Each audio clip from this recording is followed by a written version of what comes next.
السلام عليكم ورحمة الله. فيديو النهاردة هعمل فيه أجنحة الفراخ، كنت متبلاها من امبارح زي ما انتوا شايفين كده.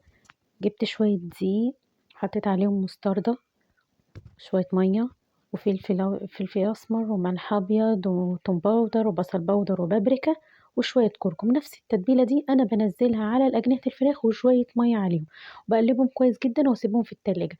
نفس التتبيلة هنزلهم على شوية دقيق زي ما انا عملت دلوقتي وبقلبهم تقليبة حلوة واطلعهم.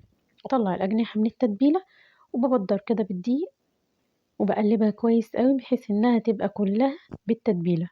بعمل الكمية كلها بنفس الطريقة.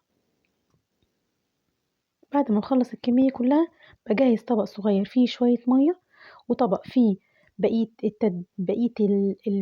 الدقيق بالتتبيلة اللي انا حطاه فيها.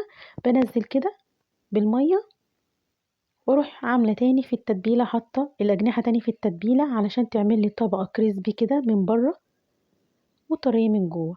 وانا بتبل وبعمل الطريقة دي الخطوة دي حطيت شوية زيت كتار على النار، زيت كده غويط علشان بحيث ان انا انزل فيه الأجنحة كلها تتغطى بالزيت.